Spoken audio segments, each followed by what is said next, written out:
Hello student, welcome to my Prayas channel. आपका इस channel पर स्वागत है। आज हम एनसीईआरटी सार संग्रह पढ़ेंगे, जो यह बुक है महेश कुमार बर्नवाल का।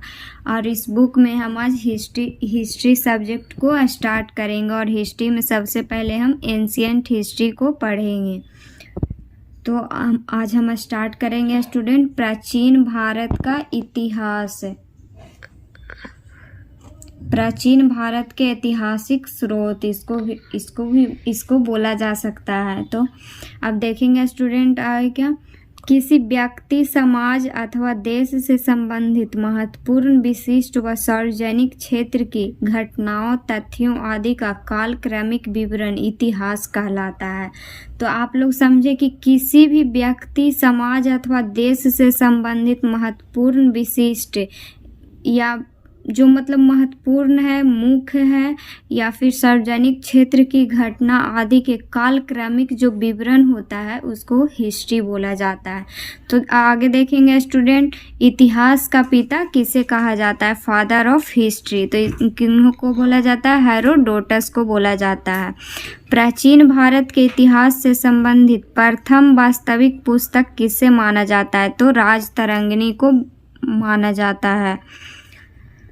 और राजतरंगिणी के लेखक कौन थे? तो कल्हण थे। उत्कीर्ण चिन्ह वाले प्राचीनतम सिक्के क्या कहलाते हैं? तो आहत सिक्के इनको बोला जाता है। उत्कीर्ण चिन्ह वाले प्राचीनतम सिक्के को क्या कहलाते हैं? तो आहत सिक्के बोला जाता है। और सिक्कों के अध्ययन को मुद्रा शास्त्र कहा जाता है। तो सिक्कों के अध्ययन को क्या बोला जाता है स्टूडेंट? मुद्रा शास्त्र बोला जाता है। भारत में प्रागैतिहासिक खोज प्रारंभ करने का श्रेय किसे दिया जाता है? तो डॉक्टर प्राइम रोज को दिया जाता है। तो एक बार फिर से देखेंगे स्टूडेंट कि इतिहास का पिता किसे कहा जाता है? हेरोडोटस को बोला जाता है। प्राचीन भारत के इतिहास से संबंधित प्रथम वास्तविक पुस्तक किसे माना जाता है? राजतरंगिणी को बोला जाता है। उत्कीर्ण चिन्ह वाले प्राचीनतम सिक्के क्या कहलाते हैं? आहत सिक्के। सिक्कों के अध्ययन को मुद्रा शास्त्र कहा जाता है। भारत में प्रागैतिहासिक खोज प्रारंभ करने का श्रेय किसे दिया जाता है? तो डॉक्टर प्राइम रोज को दिया जाता है। अब देखेंगे आगे स्टूडेंट, भारतीय प्रागैतिहासिक अध्ययन से संबंधित प्री हिस्टोरिक इंडिया किसकी कृति है? तो स्टुअर्ट पिगट की। भारतीय प्रागैतिहासिक अध्ययन से संबंधित प्री हिस्टोरिक इंडिया किसकी कृति है? तो स्टुअर्ट पिगट की। चीनी यात्रियों ने अपनी यात्रा वृत्तांत में भारत के लिए किस शब्द का प्रयोग किया? तो इंतु का प्रयोग किया। उत्कीर्ण लेखों के अध्ययन को क्या कहा जाता है? अभिलेखा शास्त्र, जिसको बोलते हैं इंग्लिश में एपिग्राफी। लिपियों के विकास के अध्ययन को क्या बोलते हैं? पुरालिपि विद्या। लिपियों के विकास के अध्ययन को क्या बोलते हैं? पुरालिपि विद्या। सर्वप्रथम भारतवर्ष नाम का उल्लेख किस अभिलेख से प्राप्त हुआ है? तो यहाँ पे देखेंगे स्टूडेंट, सर्वप्रथम जो भारतवर्ष नाम है यह किस अभिलेख से प्राप्त हुआ है? तो हाथी गुफा अभिलेख से प्राप्त हुआ है। प्राचीन भारत का सर्वप्रथम सुनियोजित इतिहास किसने तैयार किया? तो बीए स्मिथ ने। प्राचीन जो एंशिएंट हिस्ट्री है उसका सर्वप्रथम सुनियोजित इतिहास किसने तैयार किया? तो बीए बिस्मथ ने तैयार किया। अब देखेंगे स्टूडेंट हिस्ट्री। तो हिस्ट्री में 3 काल आता है। प्रागैतिहासिक काल, जिसको इंग्लिश में बोलते हैं प्री हिस्टोरिक पीरियड, आध ऐतिहासिक काल जिसको बोलते हैं प्रोटो हिस्टोरिक पीरियड, और एक ऐतिहासिक काल जिसको बोलते हैं हिस्टोरिकल पीरियड। तो प्रागैतिहासिक काल कब से माना जाता है स्टूडेंट? मानव उत्पत्ति से 3000 ईसा पूर्व तक। जब मानव की उत्पत्ति हुई तब से 3000 ईसा पूर्व तक इसको बोलते हैं प्रागैतिहासिक काल। और आध ऐतिहासिक काल किसको बोलते हैं? 3000 ईसा पूर्व से 600 ईसा पूर्व तक आध ऐतिहासिक काल बोला जाता है। और ऐतिहासिक काल कब से बोला जाता है? 600 ईसा पूर्व से आगे को ऐतिहासिक काल बोलते हैं। तो कब से कब तक बोलते हैं? प्रागैतिहासिक काल मानव उत्पत्ति से 3000 ईसा पूर्व तक, आधे ऐतिहासिक काल 3000 ईसा पूर्व से 600 ईसा पूर्व तक, और ऐतिहासिक काल 600 ईसा पूर्व से आगे। अब देखेंगे स्टूडेंट, पुरातात्विक साक्ष्य अध्ययन का एकमात्र स्रोत, क्योंकि लिखित साक्ष्य उपलब्ध नहीं है, ये प्रागैतिहासिक काल में पुरातात्विक साक्ष्य अध्ययन का एकमात्र स्रोत है। इसमें लिखित साक्ष्य उपलब्ध नहीं है, इसमें कोई भी चीज लिखा हुआ नहीं था प्रागैतिहासिक काल में। आप देखेंगे आधे ऐतिहासिक काल में, तो आधे ऐतिहासिक काल में लिखित साक्ष्य उपलब्ध था, किंतु अपठनीय थी। मतलब इसमें लिखित साक्ष्य तो उपलब्ध था, किंतु ये इसको पढ़ा नहीं जा सकता था, ये आधे ऐतिहासिक काल में। और ऐतिहासिक काल में पुरातात्विक एवं साहित्यिक दोनों प्रकार के साक्ष्य उपलब्ध थे। ऐतिहासिक काल में क्या था, पुरातात्विक एवं साहित्यिक दोनों प्रकार के साक्ष्य उपलब्ध थे इसमें। अब आगे देखेंगे स्टूडेंट, प्राचीन भारतीय इतिहास को जानने के लिए किन स्रोतों का प्रयोग किया जाता है। प्राचीन भारतीय जो इतिहास है, इसको जानने के लिए किन स्रोत का प्रयोग किया जाता है। धार्मिक ग्रंथ, ऐतिहासिक ग्रंथ, पुरातात्विक साक्ष्य तथा विदेशी विवरण। ये सब ब्राह्मणी लिपि को सर्वप्रथम किस विद्वान ने पढ़ा था। जेम्स प्रिस्पे ने 1837 ईस्वी में। भारत के प्राचीनतम ग्रंथ वेदों का संकलनकर्ता किसे माना जाता है। महर्षि कृष्ण द्वैपायन वेद व्यास को। तो देखेंगे स्टूडेंट, प्राचीन भारतीय इतिहास को जानने के लिए किन स्रोतों का प्रयोग किया जाता है। अगर प्राचीन एंशियंट हिस्ट्री को हमको जानना है तो इसमें क्या क्या स्रोत को मतलब हम इकट्ठा करेंगे या यूज करेंगे, तो धार्मिक ग्रंथ, ऐतिहासिक ग्रंथ, पुरातात्विक साक्ष्य तथा विदेशी विवरण। अब देखेंगे ब्राह्मणी लिपि को सर्वप्रथम किस विद्वान ने पढ़ा था, तो जेम्स प्रिस्पे ने 1837 ईस्वी में।